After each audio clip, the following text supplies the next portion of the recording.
Bonjour à tous, bienvenue sur la chaîne Bike Dijon. Donc on va présenter un petit peu aujourd'hui une application sur l'iPhone et sur l'Apple Watch qui s'appelle Work Outdoors.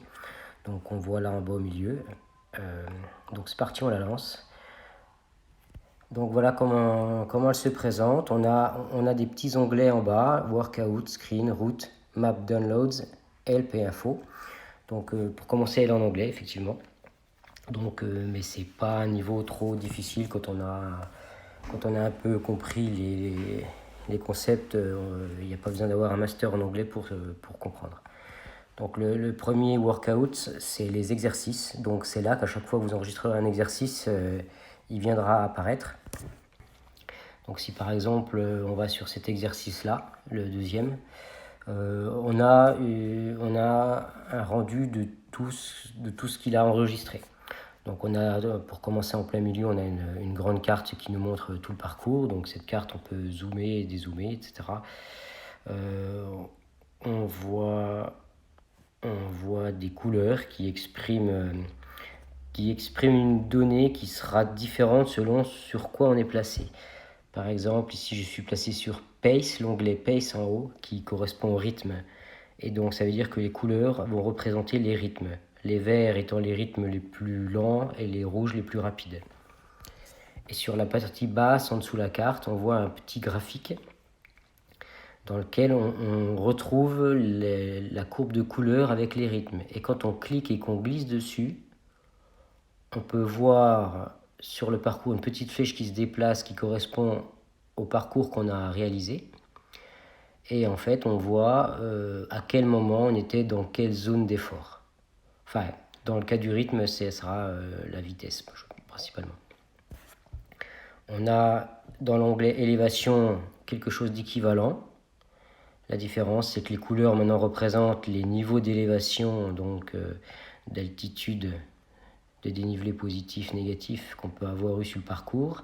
Et de la même manière, sur la partie basse, là où je glisse le doigt, on peut glisser pour voir à quel moment on était au point par exemple le plus haut ici. Voilà, c'est là que j'étais le plus haut. Sur le troisième onglet, Heart, qui veut dire cœur, on voit son rythme cardiaque. Donc cette fois, sur la carte, ça c'est représenté par du rouge qui est plus ou moins foncé en fonction du rythme cardiaque qui est plus ou moins élevé. Et de la même manière, quand on se déplace sur le graphique du bas, on peut voir à quel moment le rythme cardiaque était le plus élevé, le plus bas, etc. On a ensuite les deux derniers onglets qui sont les calories. Et les pareil, encore une fois, de la même manière, on a toujours le même système de navigation qui permet de voir à quel moment on a brûlé le plus de calories ou fait le plus de pas quand ça peut s'appliquer. Voilà. Si je reviens par exemple sur le cœur, mais c'est vrai pour tous les onglets, on voit un petit bouton Show Zone et qui permet de voir les moyennes de zones cardiaques. Donc pour expliquer un peu ce que c'est, on a un rythme cardiaque maximal, une fréquence cardiaque maximale, une fréquence cardiaque au repos, et à partir de là, il existe des formules qui permettent d'en déduire des zones de rythme cardiaque qui correspondent à des pourcentages de fréquence cardiaque par rapport à son maximum. Et donc, l'application a découpé en 5 zones. Donc la première zone, c'est la zone la plus faible qui correspond à l'échauffement. Et progressivement, plus on passe dans des zones supérieures, plus on arrive dans une zone cardiaque maximale où on est censé avoir le cœur qui bat le plus près de sa fréquence cardiaque maximale. Donc, je vais rapidement vous montrer dans l'onglet LP Info en bas à droite où ça se règle. Donc on voit qu'il y a la zone de rythme cardiaque. Et ici, on a défini les zones. Donc par exemple, j'ai utilisé la formule un peu classique qu'on trouve facilement qui permet de déduire son rythme cardiaque maximal. Ici, je l'ai positionné à 178. Et le rythme cardiaque au repos que j'ai récupéré depuis mon application santé sur l'iPhone qui fait des mesures régulières et qui m'a donné ma moyenne. À partir de là, en fonction de chacune des zones, de 1 à 5, L'application définit les zones. La zone 1 en bleu qui correspond à l'échauffement, comme je vous disais. La zone 2 qui a l'effort un peu doux qui permet de brûler les graisses. La zone 3 qui est la zone aérobique, donc un peu plus d'effort, un peu plus important. Voilà, jusqu'à la zone 5 où on est dans une zone d'effort important. Donc si je reviens sur les exercices, on voit l'intensité 92%. La moyenne de l'effort, 92% de mon rythme cardiaque, c'est un peu élevé, mais je reprends le sport. Voilà, et le maximum, je suis allé à 97% de mon rythme cardiaque maximal. Donc 97%, c'est plutôt élevé. Voilà, donc là je l'affiche en pourcentage d'effort, et si je clique sur appeler l'intensité, les battements cardiaques, je vois les battements. Donc une moyenne de 168 battements minutes pour un effort, un battement maximal de 175. Et juste à droite, on voit encore la troisième donnée, c'est les zones. Donc on voit que je suis principalement sur ce parcours-là, dans ma zone rouge, donc tout au bout, c'est-à-dire supérieur à 168. Donc on va pouvoir le confirmer en appuyant sur le petit bouton Show Laps. Show Laps, ça veut dire montrer les tours. Donc pour chacun des tours qui ont été définis pour 1 km par tour, dans le cadre de cet exercice, qui est de la course à pied, on voit que j'ai fait 1, 2, 3, 4, 5 km et le dernier tour fait 870 mètres. Et donc on voit que pour chaque tour, j'ai mon battement qui est à 168, 168, 167, 170, 168 et 170 battements minutes. Et donc c'est ce qui correspond à ma zone rouge, puisqu'au-delà de 166, je suis dans une zone rouge en termes des 5 zones qui ont été établies. On voit donc pour chacune des zones la moyenne des battements. On voit le maximum atteint en fréquence cardiaque, donc 171, maximum 175 au dernier tour. Voilà, on a des petites infos, voilà, on voit le temps, on voit des petites choses. Alors là, on est dans le rythme cardiaque. Si je vais par exemple sur l'onglet Pace, qui est donc le rythme, on voit maintenant les informations qui correspondent au rythme. C'est-à-dire que au lieu d'avoir les battements du cœur, maintenant pour chaque tour, ce qu'on voit, c'est la vitesse, les gains par rapport au tour précédent, etc. Donc on a un ensemble d'informations. Déjà dans l'entête, on voit la vitesse moyenne, j'ai 6 minutes 42 au kilomètre. Voilà, le maximum, j'ai atteint 6,07 minutes au kilomètre. Donc voilà, si on va dans l'élévation, on voit la courbe de dénivelé. Encore une fois, même ici, si je glisse sur la partie basse du graphique, on voit avancer, se mettre en surligné l'endroit où je me positionnais. Par exemple ici, là où plus haut point, j'étais dans le 4e tour.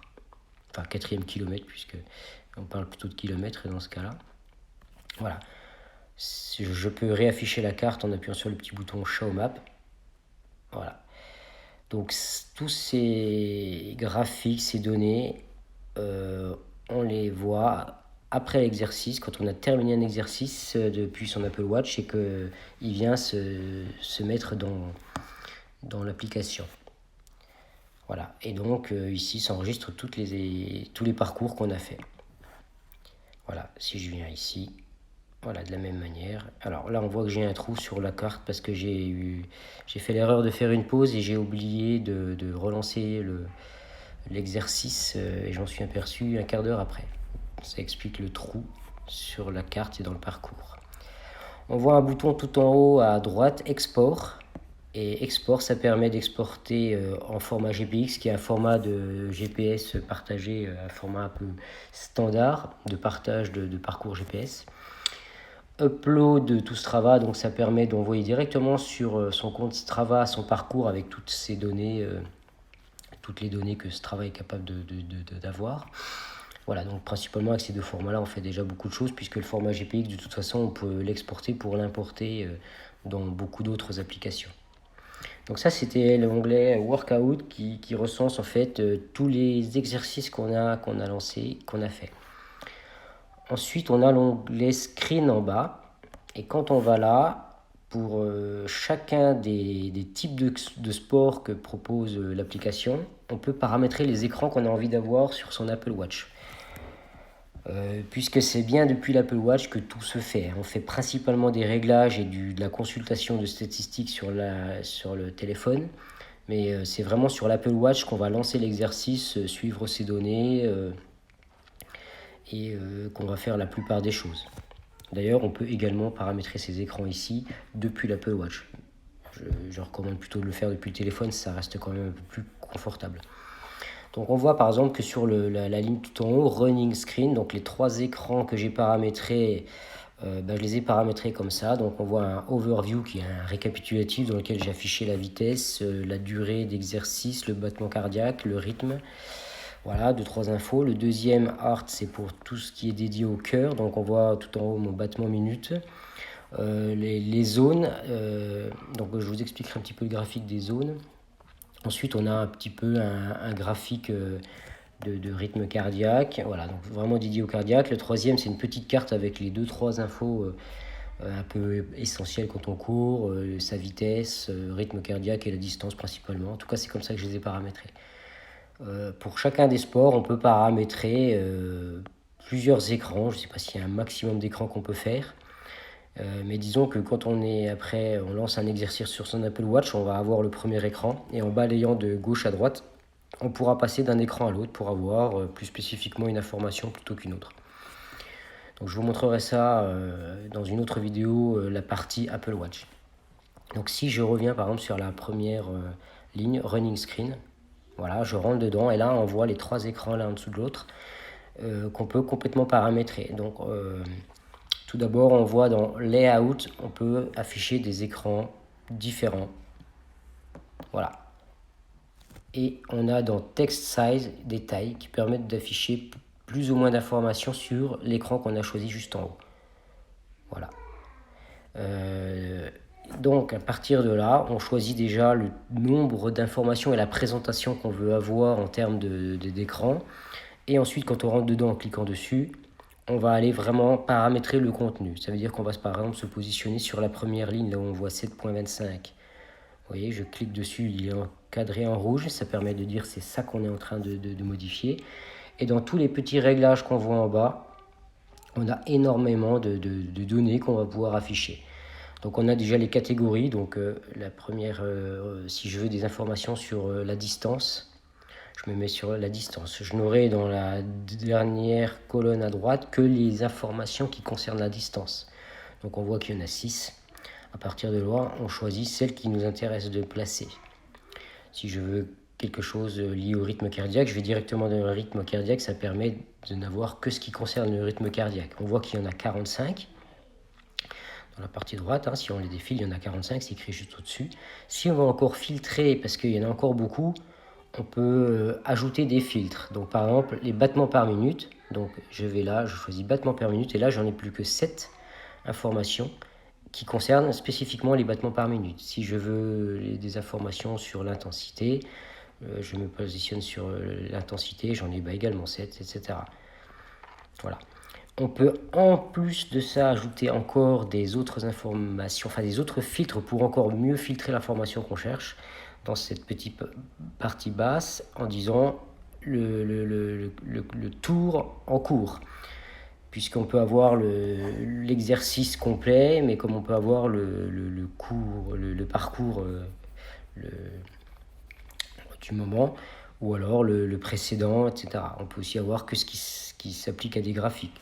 Donc par exemple, on voit pour les battements cardiaques, il n'y a pas de graphique. Voilà, il y en a par exemple pour les zones qui sont liées au cœur, par exemple. Voilà. Donc à partir de tout ça, on peut, alors quand on enlève tous les filtres, on voit qu'il y a 183 valeurs possibles à afficher.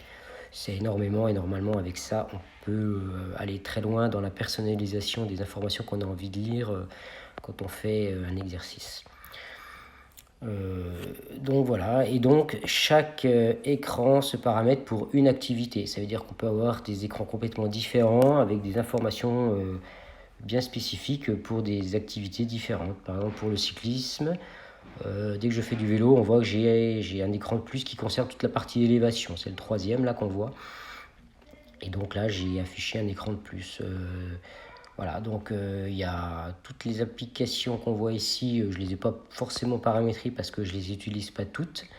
Mais pour celles que j'utilise, principalement la course, la marche et le vélo, j'ai au moins paramétré ces 3 écrans. Voilà.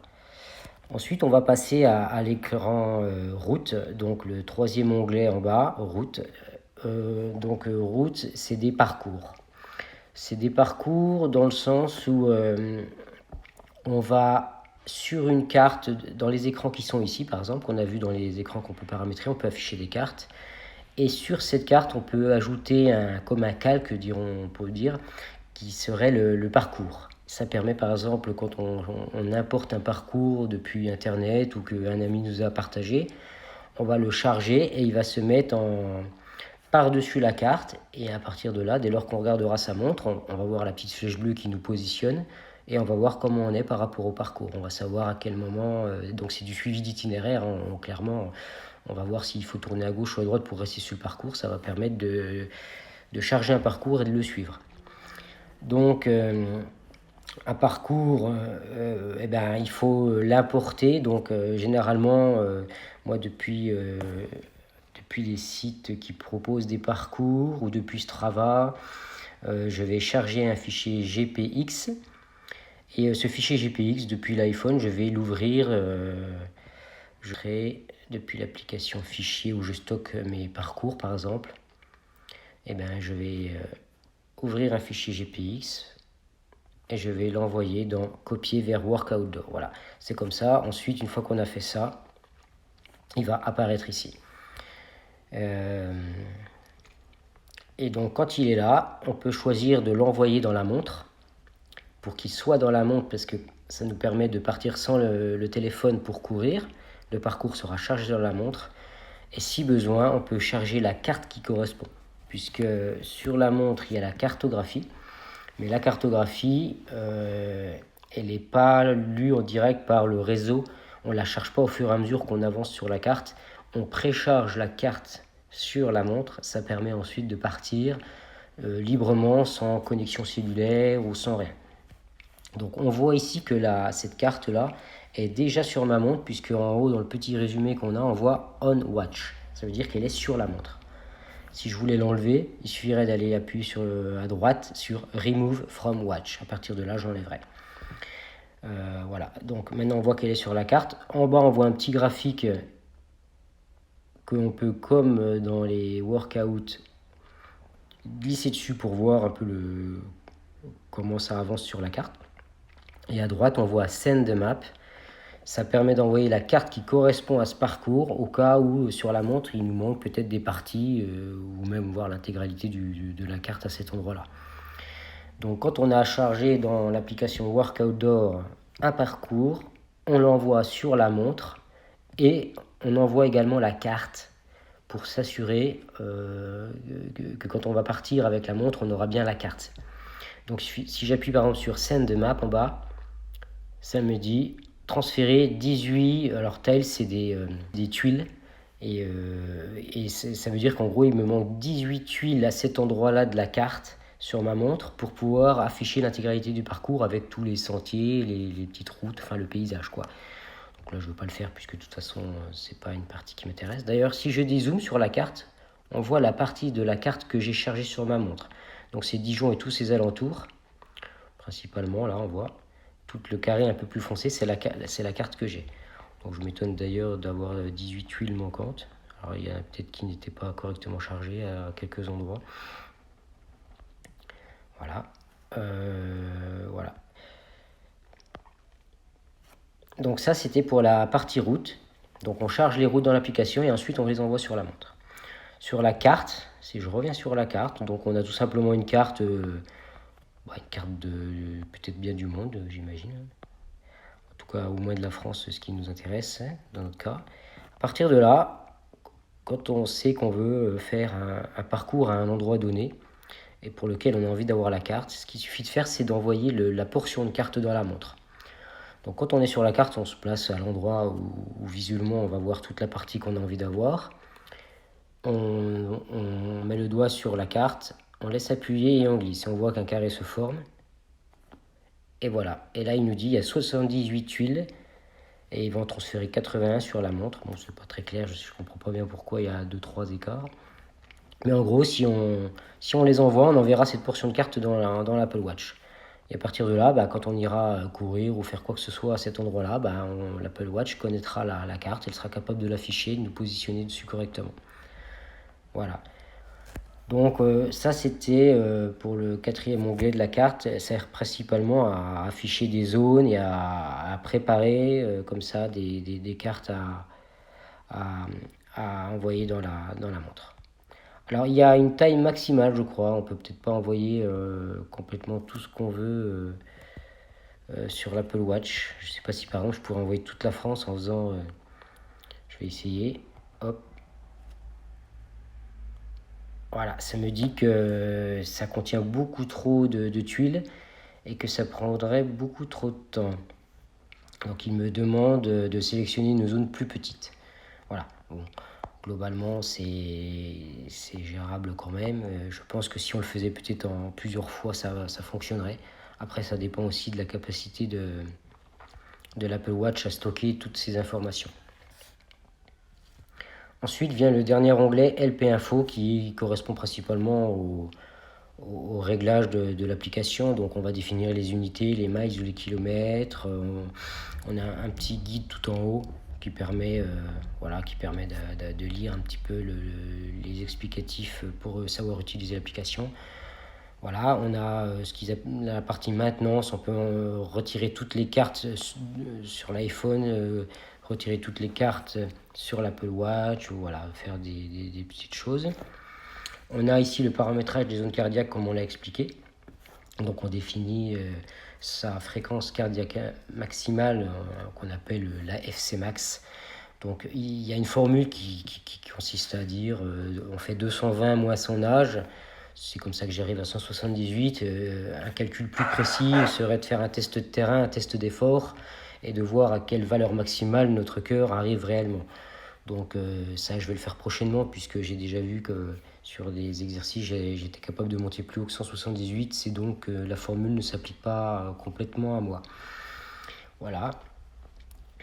Ensuite, on a 2-3 petits réglages sur la cadence, l'élévation ou des petites choses comme ça qui peuvent être intégrées au fichier GPX quand on va les exporter. Voilà, des réglages. Donc voilà, on a fait un peu le tour de cette application sur iPhone. Donc je précise que c'est bien l'application iPhone puisque je ne sais pas si elle existe sur Android peut-être. Mais ce qui est sûr, c'est qu'elle est complètement différente de ce qu'on verra sur la partie Apple Watch. Vraiment ici on voit dans la partie exercice vraiment ce qu'on a fait. On règle ici les écrans et ensuite ici on gère nos parcours. C'est vraiment les trois onglets les plus utiles. On ne gère absolument pas le démarrage, l'arrêt d'un exercice depuis l'iPhone. Ça ne sert à rien de se dire je vais utiliser cette application sur mon iPhone parce que j'ai pas d'Apple Watch et je veux courir avec. Non, c'est pas du tout fait pour.